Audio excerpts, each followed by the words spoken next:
ਸਾਡੀ ਇਹ ਕਮੇਟੀਏ ਲਵੇਟੀਏ ਪਲੇਟੀਏ ਨਹੀਂ, ਪਿੰਡ ਨੂੰ ਸਮੇਟੀਏ ਲਪੇਟੀਏ ਵਲੇਟੀਏ ਨਹੀਂ। ਸਾਡੀ ਇਹ ਕਮੇਟੀ ਸਾਡੀ ਇਹ ਕਮੇਟੀਏ ਲਵੇਟੀਏ ਪਲੇਟੀਏ ਨਹੀਂ, ਪਿੰਡ ਨੂੰ ਸਮੇਟੀਏ ਨਹੀਂ। ਲਾਹੌਰ ਦੀ ਕਮੇਟੀ ਨਾਲ ਅੱਖ ਤੇ ਮਲਾਈ ਜਾ।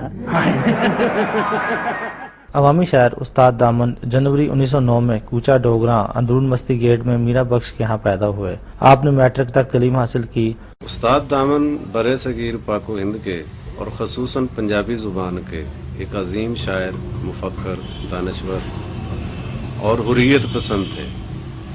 ان کی شاعری اور ان کی فکر اس حوالے سے جب ہم دیکھتے ہیں تو ان جیسی شاعری کرنے والا یا ان جیسی فکر رکھنے والا پنجابی زبان میں خصوصاً 20ویں صدی میں کوئی اور شاعر ہمیں نظر نہیں آتا۔ وہ نہ صرف شاعر تھے بلکہ وہ ایک طبقے کی نمائندگی کرتے تھے۔ استاد دامن اپنے اندر علم و ادب کا ایک مجسمہ تھے۔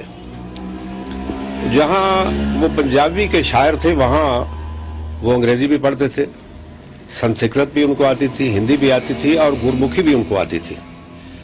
اور ہم نے پوچھا کہ استاد جی آپ نے اتنی زبانیں اور اتنا مطالعہ آپ کرتے، دیکھیے کوئی بھی دنیا کا بڑا آدمی جو ہے ریسرچ نہیں کرے گا، مطالعہ نہیں کرے گا تو وہ اتنا بڑا آدمی نہیں بن سکے گا۔ استاد صاحب نے ایک دفعہ مجھے کہا کہ دیکھیے ملک صاحب آپ ہمارے بچوں جیسے ہیں، بھائی ہیں، میں نے زندگی میں درزی کا میں کام کرتا تھا اور کٹر میں بہترین ہوں آج بھی، تو یہ مجھے شوق تھا، میرا عشق تھا کہ میں بھی اس علم و ادب کی دنیا میں آ جاؤں۔ اچھے لوگوں سے ملا، اچھے لوگوں سے تعلقات رہے، آہستہ آہستہ آہستہ آہستہ جب میں نے مشاعرے پڑھنے شروع کیے، بچپن سے مجھے شوق تھا، میں پڑھتا رہا، اور میرے ذہن میں ایک بات جو آتی تھی وہ یہ تھی کہ میں غریب طبقے کے لیے، وہ جو پسا ہوا طبقہ ہے اس کے لیے بات کروں۔ استاد دامن ایک حقیقت پسند عوامی شاعر تھے اور وہ عوام کے دلوں کی دھڑکن کے ساتھ ساتھ تھے۔ اس کا سب سے پہلا شروع یہ ہے کہ انہوں نے کہا تھا راجی خان دیا سب مستیاں نے آٹا لگے تھے تبلے بھی پٹاخ دینے۔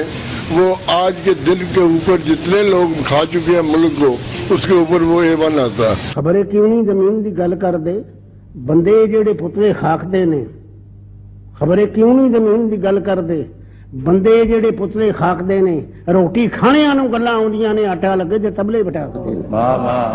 وہ اپنے معاشرے کو دیکھتے ہوئے ایک چیز کی طرف اشارہ کرتے ہیں کہ جو مظلوم طبقے ہیں وہ کام کرتے ہیں اور جو بالادست طبقے ہیں وہ ان کے کام، ان کی محنت اس سے فائدہ اٹھاتے ہیں اور ان کو بدلے میں کچھ نہیں ملتا۔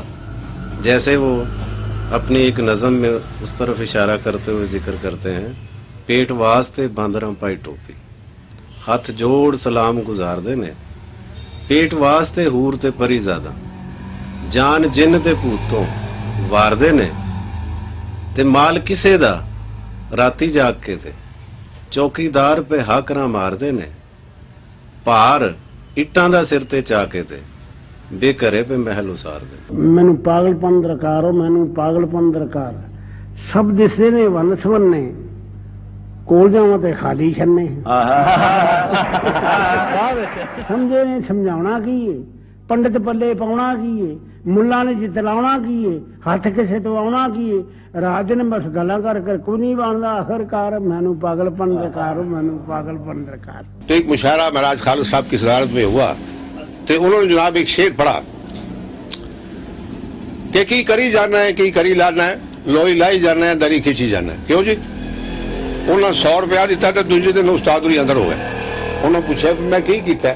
انہوں نے کہا یار تو پٹھو کے خلاف گل کی۔ انہوں نے کہا میں پٹھو کے بالکل خلاف نہیں کی، پٹھو تو میرے نال دا سی، پٹھو تو چاہتا ہے کہ پسے طبقے نو اگے لیا۔ مجھے استاد کا ایک واقعہ یاد آیا کہ ان کے میں صبح 9 بجے ان کے پاس گیا اور استاد اس وقت اپنی چارپائی پہ بیٹھے ہوئے تھے بستر پہ، اور ان کے یہاں پہ وہ کنالی سی رکھی تھی مٹی کی، اس میں گھی تھا